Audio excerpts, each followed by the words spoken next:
Ladies and gentlemen, dear friends of the ICD, my name is Koen and I'm an artist from Belgium. It is truly a great honor for me to speak to you today. All too many times, the public uh, policy vision of culture and art is limited, for example, to mere entertainment or to stimulate local tourism.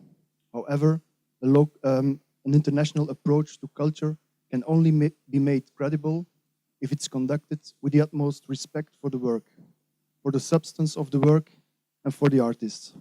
On that note, I would like to thank Mr. Donfried and his team for their genuine interest in my work. I would like to give you some inside information about the way my work came about to what it is today. Yes. This is my studio. Most of the time, I work on site specific situations, but a studio and a place to work is absolutely necessary. With this reading, I would like to show you where and how my works develop. Most of the time, I work in seclusion. This particular solitude and independence is absolutely vital for me to be able to focus on my work. Nevertheless, this particular freedom is relative because there are a lot of unwritten rules or historic contexts to work with. The art world is organic and constantly in motion. It is a social network of constant changing individuals and positions. On top of that, I think as an artist, you carry a certain responsibility towards society. To communicate, you try to develop your own language. My work and the visual language that I speak renews itself during the process of its own invention. As an artist, I strive for enhancement as well as renewal. The purpose of this language is to communicate the viewer's interpretation. The purpose of this language is to communicate. The viewer's interpretation will be based on his or her own knowledge, references, and viewing experiences. Charlotte van Beulaere writes about my work. The body of work of Koen de Dekker is just the beginning of a bigger and uncontrollable work that fluctuates or swings in memory and thoughts. So I see my work as a generator of ideas, not an illustration. The work is the ideas. The whole body of the work is thinkable.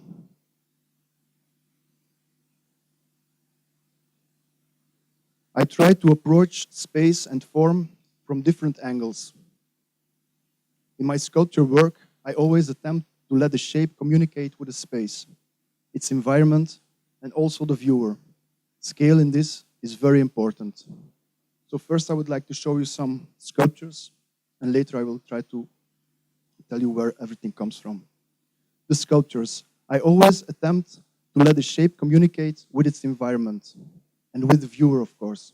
Sometimes the viewer can even enter the sculpture. By keeping the sculpture transparent, you get to see form from all different angles. You see the form and its structure at the same time, like a spatial drawing.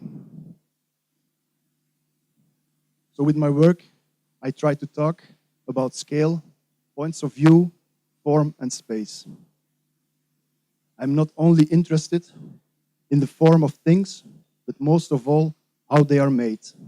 Besides the research towards shapes, property, scale, point of view, I am also interested in materials and how they behave. Purely technically, I like the basics of form and structure. For example, forms that come out of a mall, or objects that are blown up or made by pouring a negative form full with different materials, how materials bend and so on. I can look at materials and how they behave and just show these properties as pure as possible, such as the curve that develops by a hanging chain.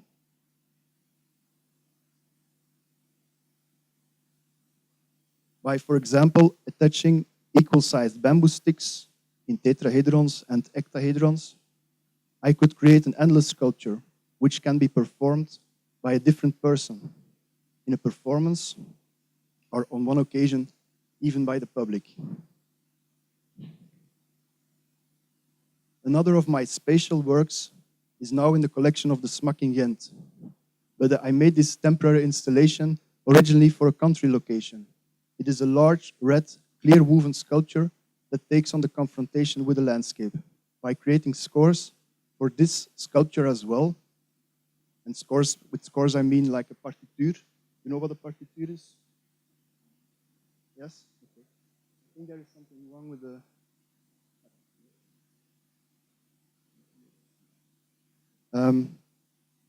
By creating scores for this sculpture as well, the museum can adapt the size of it depending on the size of the room it's exposed in.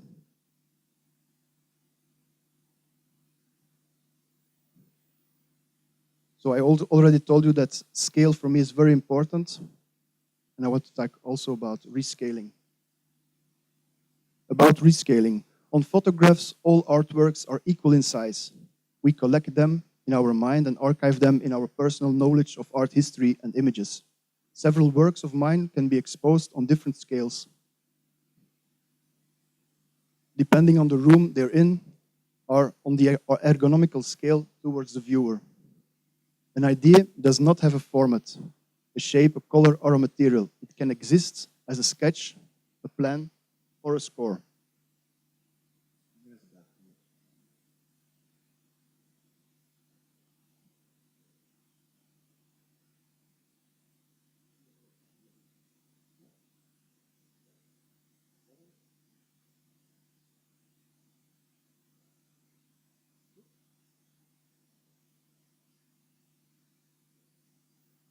Then we should consider it as a video. It's a moving image.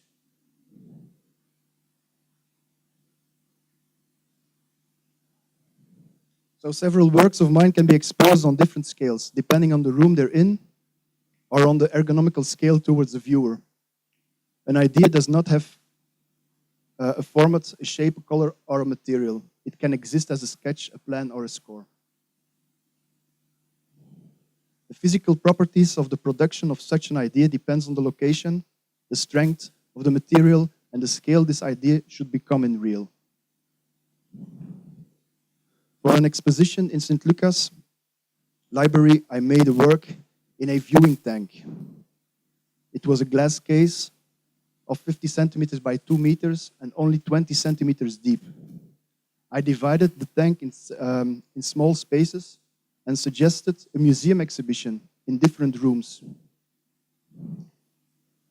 I hereby made an exhibition catalog on one single copy, which is now available in the library for the students. The pictures in this catalog are photographed in such a way that it looks like they are large objects in a museum. But as you can see, they are quite small in real. The work does not only consist of its shape, but also defines the negative form in the area around it. Sometimes this surround space becomes a part of the installation.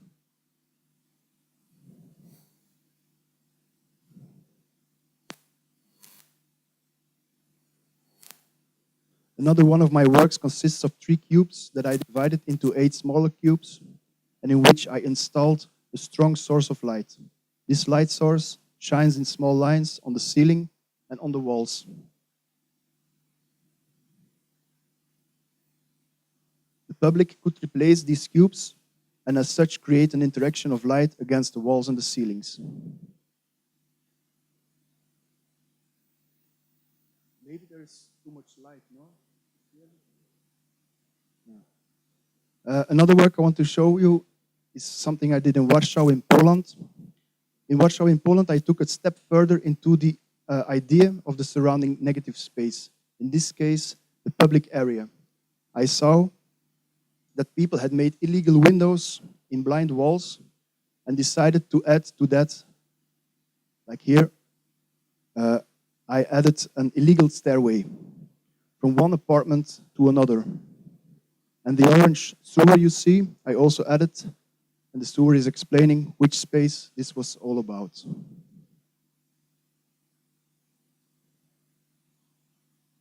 L'Essai Lazare, this is a sculpture on the archaeological site of Ename, consisting of 3 equal volumes, each time placed in a different angle.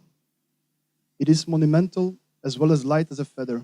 From a distance, it even seems as as if it's evaporating and disappearing. So as you can see, my work shows a variety of attitudes towards space and form, and I approach it from different angles. But now I would like to take you back in time and explain where these ideas emerged.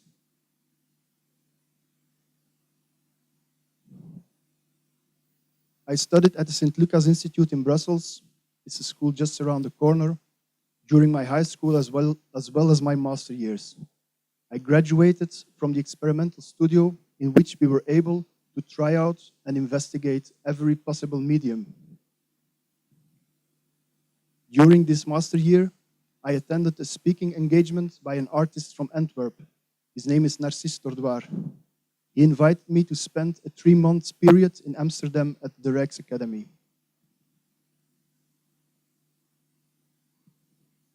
The Rijksacademie is a residence where artists from around the globe can meet and where everyone has access to a studio. These accommodations allow you to work under the best circumstances, surrounded by the best care, technical supplies, and advice from other artists and curators from around the world. Besides working space, you have different project rooms to present and to try out new installations. So this was not my studio, this was a project room.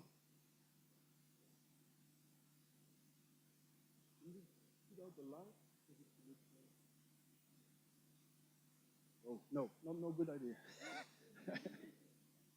Okay.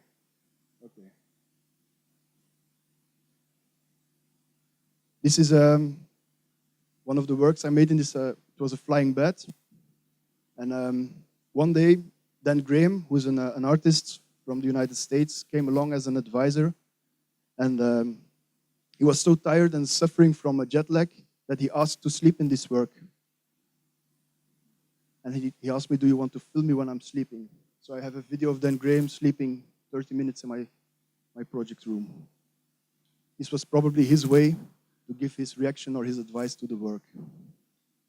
Another project I did there was the drawing line, where I drew the sketches out of my sketchbooks on a bigger format and hung them all next to each other to create a circle around in the space. After this 3 months period, I applied as a participant at the Rijks, and I was accepted. I met advisors such as Luc Tuymans from Belgium, Matt Mulliken from the US, Gerardo Mosquera from Cuba, Denis Sacharopoulos from Greece, Richard Deacon from the UK, of course Dan Graham, Hu Hanru from China, and many others. And in addition, I sat together with artists as Carlos Amorales from Mexico, Moshe Kwalanga from South Africa, Runa Islam from the UK, Guy Bahamotz from Israel, Tomoko Take from Japan, and many others, just to give you an impression of the international approach of this institute. And here I made my first steps in the art world. A residence such as the Rijksacademie will force you to question your work from day one. I tried to bring the little work that I had developed thus far as one single unity or story. Aside from my spatial installations, I made videos and drawings of objects that I had collected as reference material. I spread this collection out in long rows on the floor. I considered them as inspiration and study material. At that point, this was not art, this was inspiration material for me.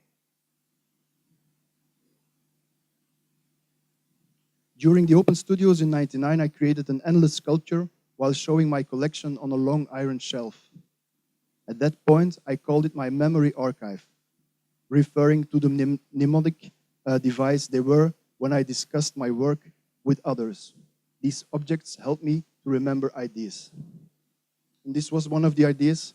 It is called the start of an endless sculpture.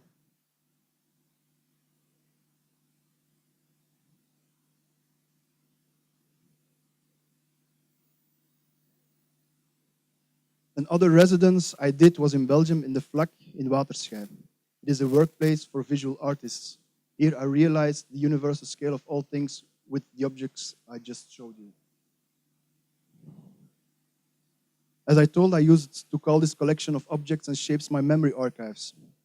Each object holds its own significance in color, shape, and material. By ordering these objects, their properties interfere with each other.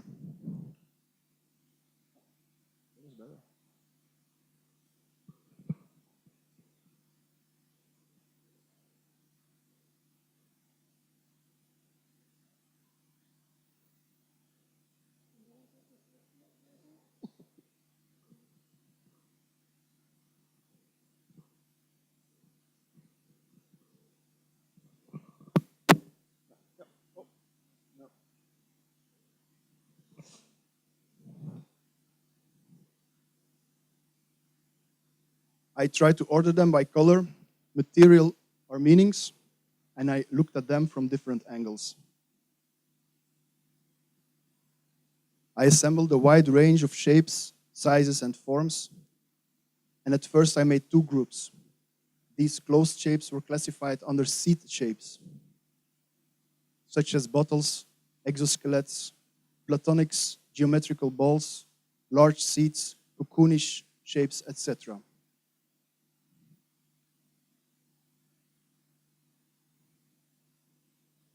Opposite those stood a second collection of growing shapes, constructions, networks, and rhizome-like structures.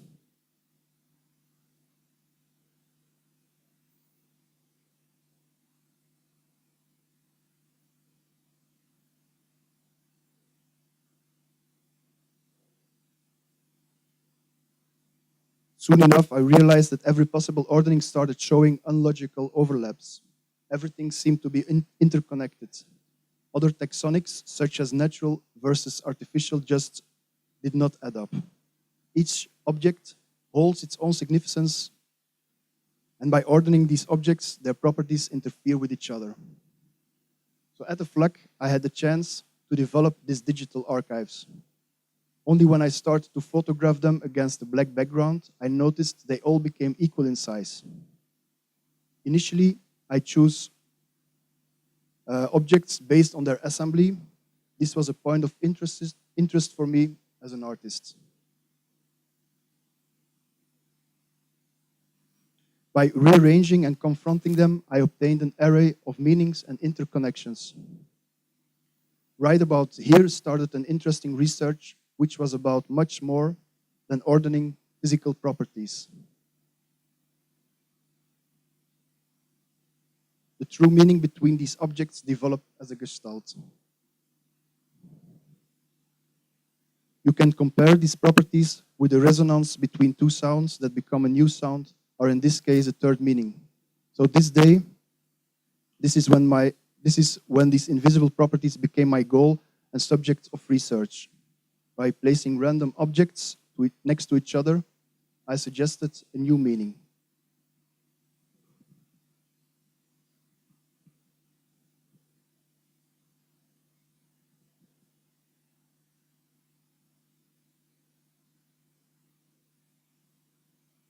By looking at things in this topographic way, you start to look at things in a different perspective.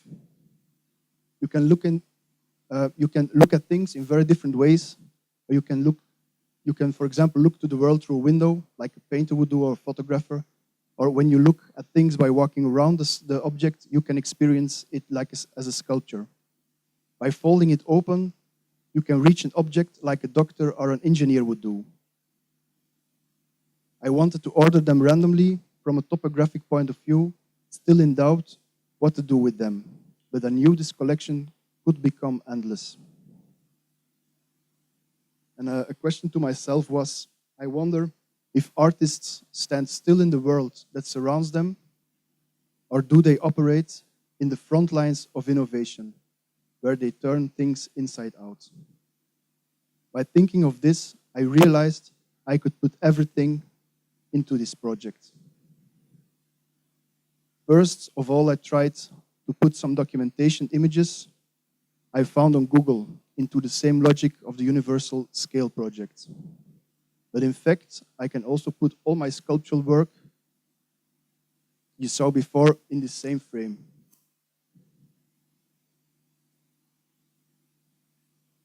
So this project is not finished yet. In fact, it is just beginning. The universal scale of all things, it's the origin, but maybe also the whole work. Each and every of my works I made can be categorized within this topographical plan in which you can discover many secret hallways. Thank you for your kind attention.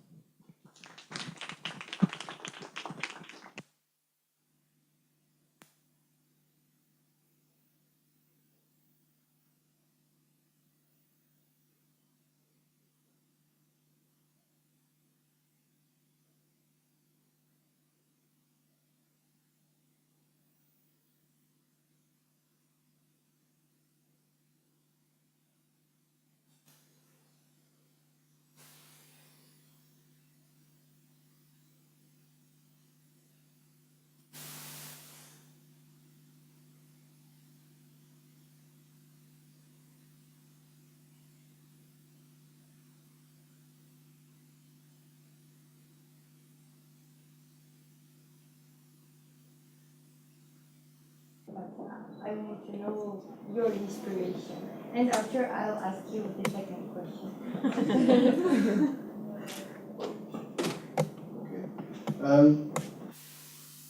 Actually, my inspiration were these objects, because these objects, a lot of them I found, for example, in the attic of my grandmother's. A lot of the objects I just find in the streets, in stores. And these are my real inspirations. But for the rest, what's inspiring me is to work into space, to make three-dimensional forms. But what do you mean with inspiration? To become an artist or to make art?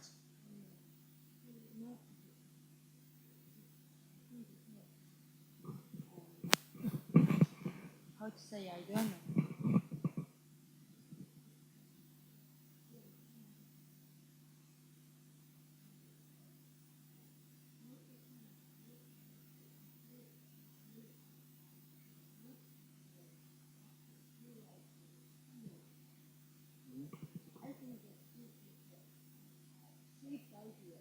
Mm-hmm.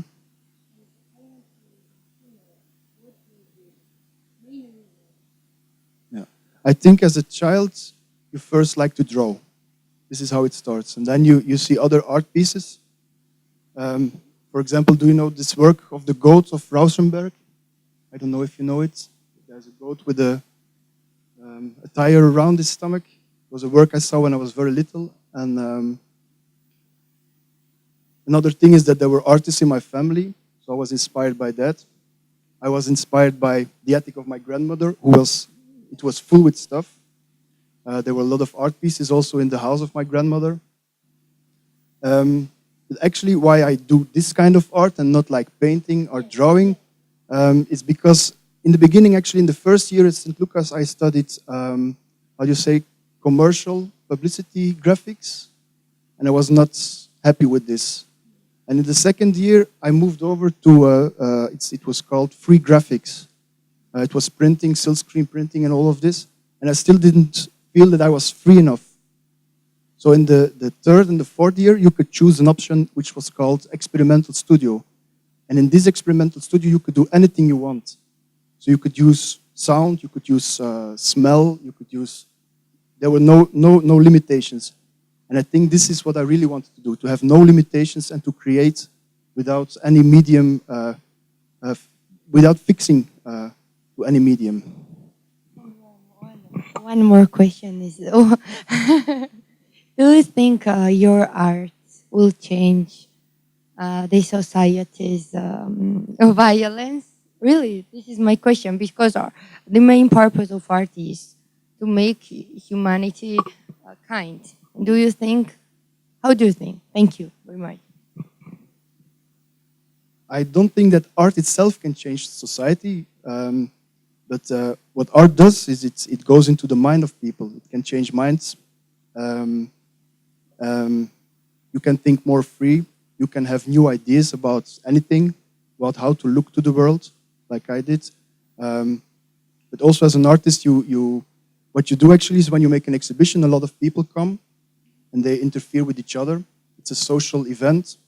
Or for example, I engage myself to do this show in Ninove, where I try to mix important artists with very youngsters who just graduated.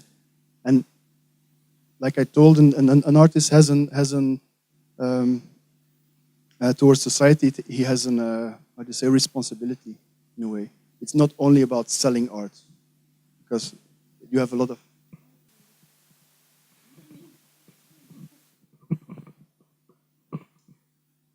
I thank you for showing your work. I would like if you allowed me to make a comment, because I am an artist myself, and for me, art is not something to be kind, to make the world kind. Art is to do with awareness. And awareness is vision and integration of all the part of yourself, even the bad one, even the shadow. So maybe if you're more aware and you have integrated this part, then finally you are more kind because you understand more. But artist is not making something nice, you know, and kind, and to do a cushion with the thing next and be harmonized in that way. It is an harmonization at a very deep, inconscious depth level. And so it can speak to society because the society is made of people and they look also to have this inner integration. But this was my answer to kind.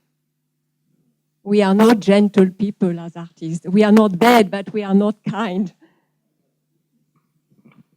Thank you very much, Viviana. Next speaker, actually, so I'm glad we got a taste of the jacket. We're running out of time. Can't do it. Is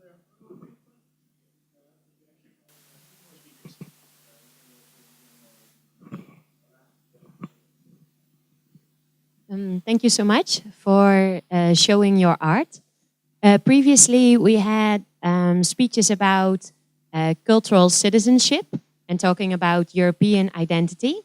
To what extent, for you, do you feel that your art is adding to this European identity, or would you consider your art as more something global, something worldwide? Thank you for answering. I will try to answer this question. I think as an artist, you you create a new identity. You become a part of the art world. And the art world can be local, it can be global, it can be the area around it. And most of the time you meet different people from different areas. And I think you become a citizen of the art world. And so you become a citizen of a global world, not just like a nationality of borders where they speak the same language, for example.